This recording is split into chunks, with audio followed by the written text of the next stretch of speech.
أهلا بيكم في حلقة جديدة من بودكاست تو كونتنت. صديقك الأمين اللي دايما بيعبر لك عن المشاعر اللي انت بتتعرض ليها كل يوم، ازاي تأثيرها بيكون عليك وازاي تتعامل معاها بمنتهى الحب والمصداقية.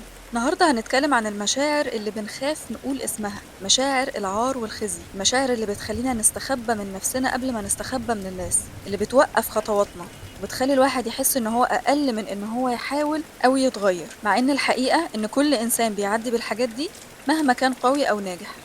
في الحلقة دي هنفهم ليه مشاعر العار بتأثر علينا بالشكل ده، وإزاي بتشوه نظرتنا لنفسنا، وإزاي نقدر نعالجها ونرجع لنفسنا الإحساس بالقيمة. وكمان هنقرب من الجانب اللي ساعات بننساه، إزاي ربنا بيتعامل معانا لما بنغلط، وليه الرحمة والتوبة أهم من جلد الذات. لو عمرك حسيت إنك مش كفاية، أو إن غلطتك أكبر منك، أو إنك مش قادر تبدأ في أي حاجة، الحلقة دي ليك.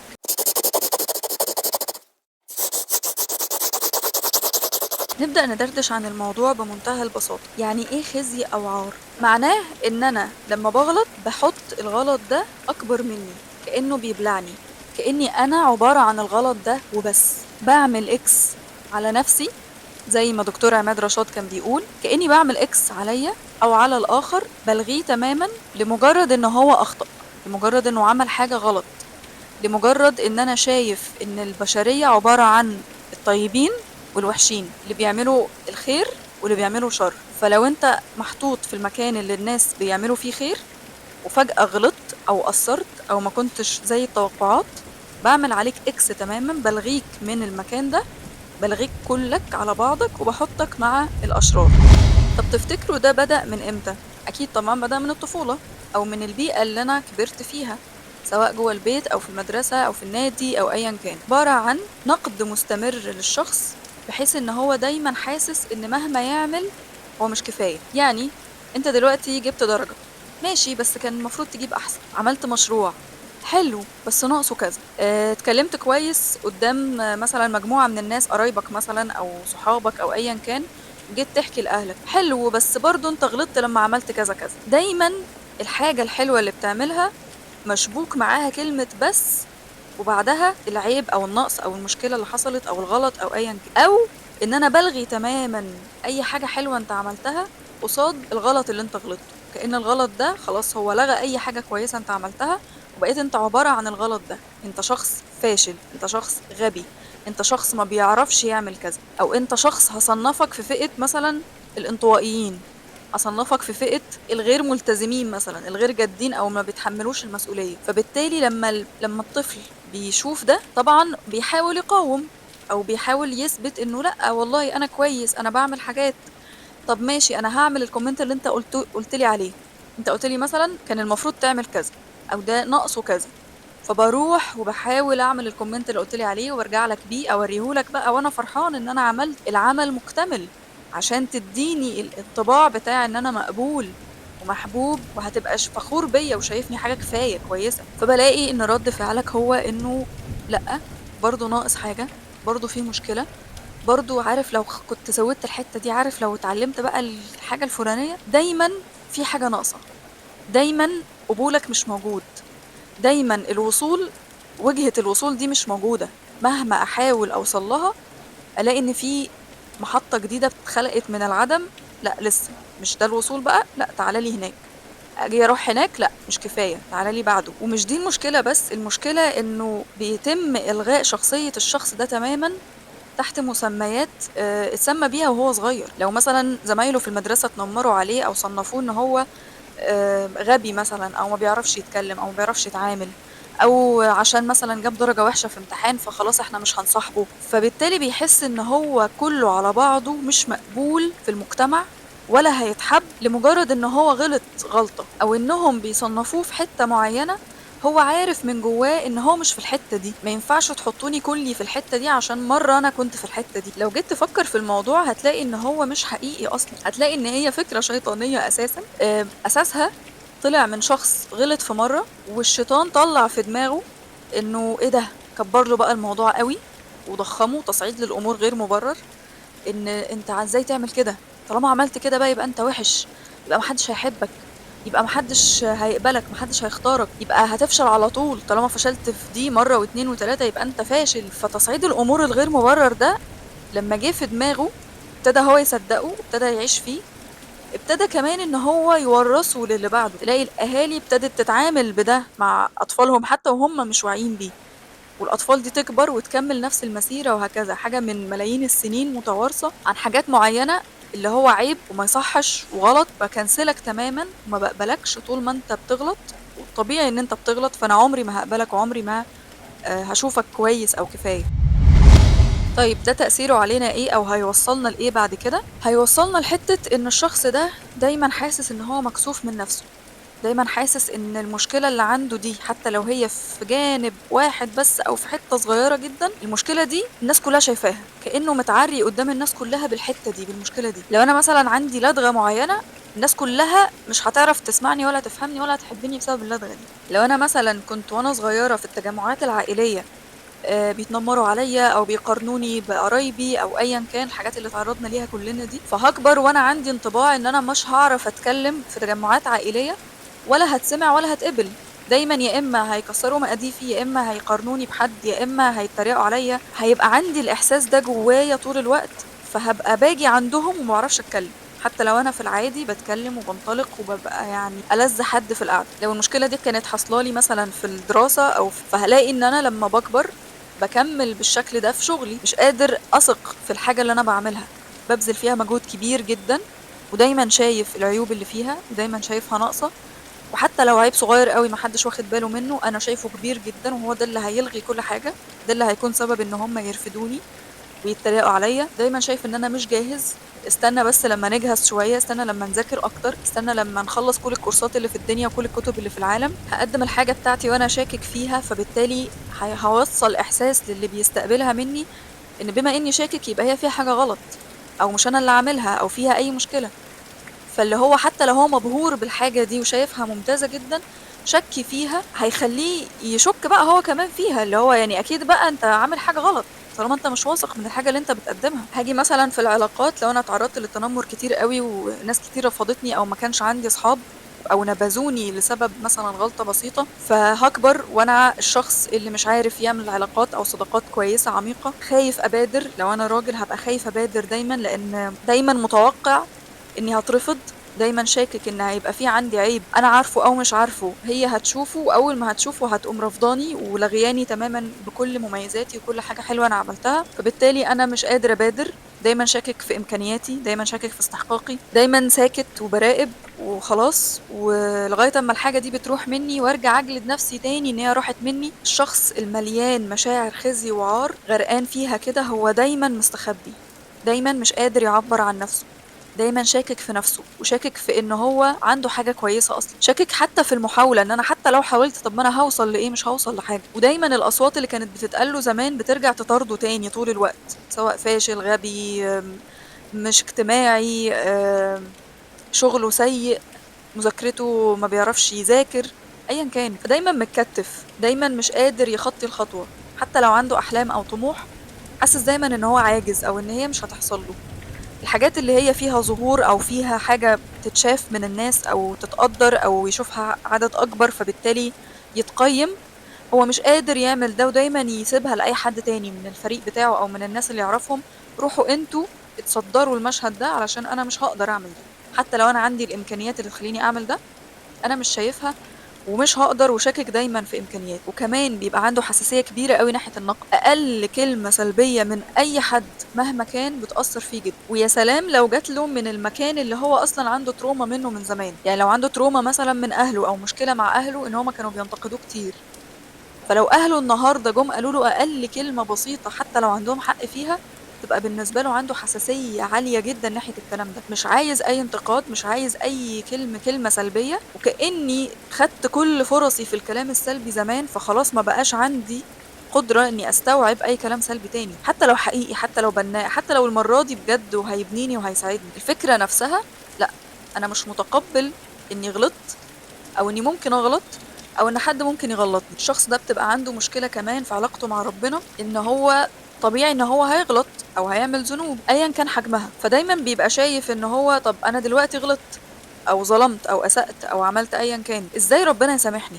ازاي يغفر لي؟ ازاي مثلا اتوب واقول له يا رب اغفر لي فيمسحها وكانها ما حصلتش؟ ازاي؟ انا مش قادر استوعب. فبيدخلوا الشيطان في الحته دي اللي هو ايوه انت غلطت الغلط ده، وبما انك غلطت الغلط ده فانت شخص سيء، تصنف مع السيئين او الوحشين، فبما ان ده حصل وبقيت مع الوحشين فخلاص ليه بقى تحاول انك تبقى كويس؟ محدش هيقبلك ومحدش هيختارك وخلاص فرصك خلصت، انت غلطت، فبالتالي خلاص هتفتح بقى ابواب كل الغلط اللي ممكن يحصل في الدنيا، تفتحها على نفسك. خلاص ما هي كده كده خربانه، وكده كده انا مش هتقبل ولا هيسامحوني ولا ربنا حتى هيسامحني. اذا كان الحاجه اللي من زمان قوي عملتها وغلطت فيها ولغايه دلوقتي بفتكرها ومش قادر اسامح نفسي عليها، انا نفسي مش عارف اسامح نفسي، ازاي ربنا هيسامحني؟ ازاي الناس هتسامحني؟ طبعا النوع ده من المشاعر بيحط البني ادم في القاع، في الحياه، في قاع الحياه، لانه دايما بيختار الاختيارات الاقل منه، دايما شايف ان هو اقل من امكانياته الحقيقيه، دايما شاكك اصلا في ان هو عنده امكانيات اساسا، بيروح او بيختار اختيار واعي كده من دماغه قاصد ان هو يختار الناس الصعبة في العلاقات، مش صعبة علشان هي حاجة كويسة، لا هي صعبة علشان هي شوية موجودة وشوية مش موجودة، شوية ينتقدوا ويكسر خاطره وشوية يحبوا ويطلعوا فوق السما. نفس الطريقة اللي كان بيتعامل بيها وهو صغير، شوية موجود وشوية مش موجود، شوية مخلص ليا وشوية بيخوني، مفيش حاجة مستقرة. الشخص ده ما بيعرفش حاجة اسمها استقرار، ما بيعرفش حاجة اسمها نجاح. طب ازاي ممكن نتعامل مع المشاعر دي، الخزي والعار؟ اول حاجة، المشاعر دي زي ما بتخلينا نبقى معتزلين كده وبعيد عن الناس وبعيد عن الاضواء وواخدين جنب دايما ومكسوفين من نفسنا دايما، عشان احل ده هحتاج ادخل اشارك في الحياة واشارك في المجتمع، بس بشكل تدريجي، بالتدريج اللي اقدر استوعبه شوية بشوية. لو في مكان انا بحس فيه انه انا دايما بتجنبه او دايما ببعد عنه او ما بحاولش احط نفسي فيه، لا احاول احط نفسي فيه لكن بشكل تدريجي. مثلا تجمع عائلي جديد اهو، لسه هنقعد وهنقعد مع نفس الاشخاص اللي كانوا زمان بيكسروا مقادفنا، بس المرة دي هناخد الموضوع بشكل مختلف. هقعد وهجرب ان انا اتكلم وهجرب ان انا اندمج او اظهر نفسي او اظهر شخصيتي، ومهما يحاولوا يكسروا مقاديفي او يقارنوني، انا هقول لنفسي كلام كويس جوايا واقدر اكمل القعده عادي. فبعمل ده بشكل تدريجي، يعني شويه مع اتنين تلاته، شويه ازود العدد، شويه ادخله في اكتر من حته. يعني لو المره دي مثلا في تجمع عائلي، ممكن المره اللي بعدها وسط ناس معرفهمش اول مره اشوفهم ومحتاج اعرض عليهم فكره معينه، ابتدي اعبر عن نفسي كمان على السوشيال ميديا بتاعتي، حتى في الدايره البسيطه اللي يعرفوني. هما مش دايما بيبقوا صحاب، بس بيبقوا ساعات زمايل او معارف او حاجات كده، ناس من بعيد شويه، فهم يمكن ما يعرفونيش بشكل شخصي قوي، لكن اتقابلنا مثلا في مكان معين وموجودين عندي على السوشيال ميديا، فابتدي اعبر عن نفسي، مش بان انا مثلا هقول يومي ماشي ازاي او النهارده عملت ايه او رحت فين. لو ده هيساعدني تمام، بس انا كسماح ما بحبش فكره اني اشارك يومي او اشارك الاحداث اللي بتحصل في حياتي، يعني بشوفها شيء من الخصوصيه. لكن باحب أشارك أفكاري، باحب أشارك الاهتمامات بتاعتي، باحب دايمًا فكرة لمّا أشوف مثلًا post لواحدة أو فيديو لواحدة أبقى فاهمة إن هي دي فلانة، مجرد إن أنا شُفت الpost أو الفيديو ده، دي فلانة، لإن هي دايمًا بتshare حاجات زي دي، هي دايمًا مهتمة مثلًا بالfashion، هي دايمًا مهتمة بالتغذية، هي دايمًا مهتمة بالصحة النفسية، فخلاص أنا بقيت فاهمها أو عارفها حتى لو أنا ما أعرفهاش بشكل شخصي أو كبير يعني. فده كمان هيساعدني لمّا أبتدي أshare ألاقي الناس بتتقبل ده وبتحبه بترحب بيه، أو شوية بشوية حتى لو اعترضوا عليه في الأول، بعد شوية بيبتدوا يقبلوه طول ما أنا مكملة في إن أنا بشير وبعبر. بعد شوية لو قدامهم فرص عشاني في الحاجة اللي أنا مهتمية بيها دي بيبعتوها لي، لو عندهم سؤال عن الحاجة اللي أنا مهتمية دي بيبتدوا يكلموني علشان يعرفوها، وهكذا. فبقدر إن أنا أتواجد وأتعرف وأظهر حتى لو بشكل تدريجي وبسيط، بس ده بيساعد كتير. الحاجة التانية اللي بتساعد في مشاعر الخزي والعار هي فكرة الحضور أو الخشوع، والحاجات دي على فكرة الحلول دي اللي قالها دكتور عماد رشاد. فكرة الحضور إن هي بتخلي تركيزي دايما يبقى موجود في اللحظة اللي أنا فيها دلوقتي، مش رايح للماضي ولا رايح للمستقبل، لأن دايما الأفكار القديمة هتفضل تطاردني وهتفضل أقوى من الأفكار الجديدة، فدايما بتظهر في دماغي على طول ودايما بقولها لنفسي باستمرار، حتى لو ده مش صوتي، حتى لو دي مش حقيقتي، بس هي حاجة قديمة فتأثيرها عليا أقوى من أي حاجة جديدة. فعشان كده دايما بيقولك لو أنت اتعلمت معلومة النهاردة، حتى لو أنت كتبتها، حتى لو أنت استوعبتها كويس، حتى لو قررت إن أنت عايز تطبقها في حياتك، بس ما طبقتهاش ومستني يجي الموقف علشان تبتدي تطبقها، مش هتقدر، لان مخك متبرمج اوريدي على الحاجه القديمه القويه اللي ليها تاثير عليك اكتر بكتير من المعلومه الجديده اللي لسه ما اتطبقتش. فبالتالي لو انا عايزه ادخل حاجه جديده جوه دماغي واساعد دماغي ان هي تساعدني، فهحتاج ان انا ديلي كل يوم في المواقف البسيطه جدا العبيطه جدا اقول لنفسي الحاجات دي. يعني لو انا في موقف عبيط قوي مثلا في المطبخ بعمل حاجه وحاجه باظت مني او حاجه عملتها غلط او ايا كان، ابتدي اقول لنفسي انه عادي اغلط، اقبل انه عادي اغلط واعترف اصلا ان انا غلط، ما انكرش الغلط عني، وان ده مش معناه ان انا شخص وحش او ان انا شخص مثلا ما بيعرفش يطبخ. لا، عادي، دي غلطة وازاي ممكن اتعامل معاها او اصلحها، وبالتالي هصلحها. فالطريقة دي لما بعملها كل يوم في الانشطة اليومية البسيطة العادية جدا، ده بيخلي مخي يتعود على الفكرة الجديدة دي وتبقى جزء من اللاواعي بتاعي. فبالتالي في وقت الجد بقى، في وقت المواقف الكبيرة، هلاقي ان ده بيساعدني.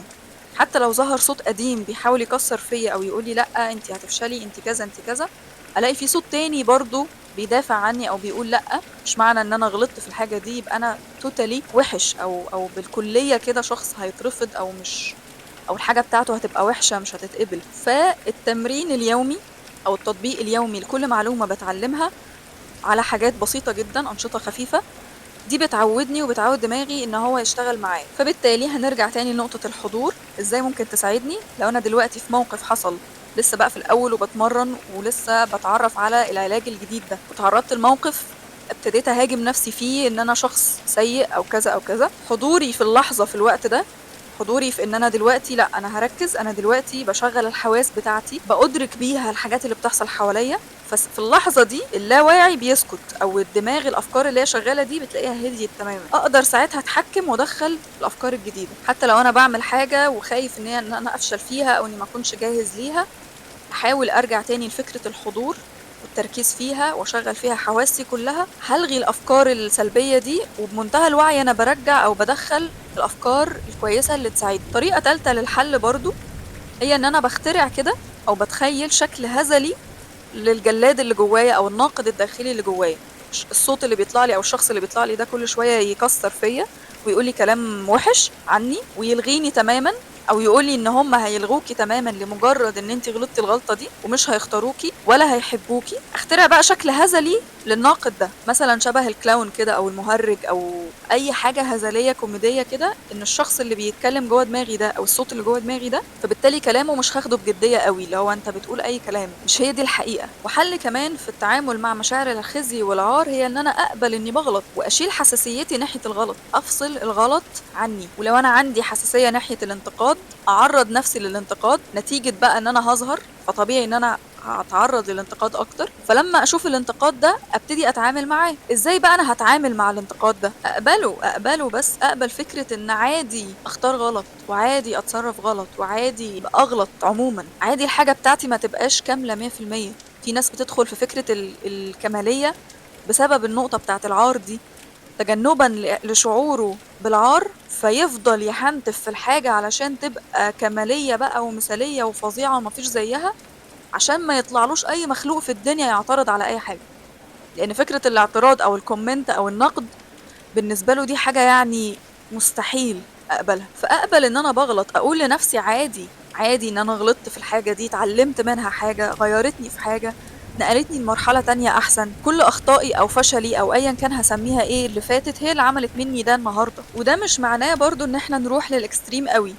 دايما برضو الشخص اللي بيبقى غرقان في مشاعر العار بتلاقيه بيروح ما بين يعني النقيضين تماما، البندول بتاعه يا اما يمين قوي يا اما شمال قوي، يا اما الشخص ده حلو قوي وجميل وصح، يا اما غلط ووحش وما بنحبوش ومش عايزين نتعامل معاه. فهتلاقيني مثلا لو انا خدت بقى فكرة اني اقبل الغلط، سهل قوي ان انا اروح في حتة انه ابجح في الغلط وعادي ومفيش اي حاجة واجاهر بيه، او امشي اقول يا جماعة بصوا انا بغلط الغلط الفلاني وعادي ما عنديش مشكلة، كأني انا كده بعالج نفسي. لا، دي ملهاش علاقة بالعلاج، ده برضو تطرف، ده مش اتزان، ولا ده هيريحك. لا هيريحك ان انت تلغي نفسك تماما بسبب الخطأ، ولا هيريحك ان انت تتكلم عن الخطأ كأنه شيء عادي ومقبول ويشرف اي حد ومفيش اي مشكلة منه. لان في النهاية في اخطاء احنا عارفين ان هي فعلا اخطاء، دي مش هنختلف عليها، هي مش وجهات نظر، يعني في حاجات بتبقى وجهات نظر هي مش غلط ومش صح، لكن في حاجات احنا بنبقى عارفين ان ده غلط او ده حرام او ده مش مقبول في المجتمع، فما ينفعش ان انا اجي واقول خلاص عشان اعالج نفسي من العار انا هطلع اقول يا جماعة انا بعمل كده عادي ومتصالح معاه اعملوا زيي، لان اي حاجة انت بتعملها انت بتدفع ضريبتها او تمنها، مش بس تأثيرك دلوقتي، تأثيرك كمان على المدى البعيد، يعني تأثيرك على نفسك بالحاجة اللي انت بتعملها دي دلوقتي زائد تأثيرك على نفسك وعلى الناس على المدى البعيد. مع الوقت انت بتبقى شخص خلاص تصالحت مع الخطأ كجزء منك، فبالتالي رجعت تاني لفكرة ان انا بعيش في قاع الحياة، بتصالح مع الخطأ او الحاجات الدونية او الحاجات الغير مقبولة او المحرمة كشيء عادي وبعيش بيها حياتي، فبالتالي انا ما زلت برضه في القاع، انا ما اتغيرتش على فكره، زائد ان انا وريت للناس ان انا بعمل ده وفخور بيه عادي جدا، فخليت الناس كمان تتاثر بيا وتعمل زيي، وبقت دايره كبيره قوي من مجموعه من الناس بتعمل الغلط وهي ما عندهاش اي مشكله فيه كنوع من انواع التصالح معاه. فاحنا مش عايزين كده قوي ولا عايزين كده قوي، احنا كل اللي بنقوله علشان نكون متزنين وعشان نكون مرتاحين مع نفسنا ومع العالم هو اني ابقى عارف ان ده غلط واعترف بيه، ما عنديش مشكلة ان انا غلط، مش معنى كده ان انا شخص وحش، مش معنى كده ان انا مش هعرف اصلح، فبالتالي الخطوة اللي جاية ان انا هصلح.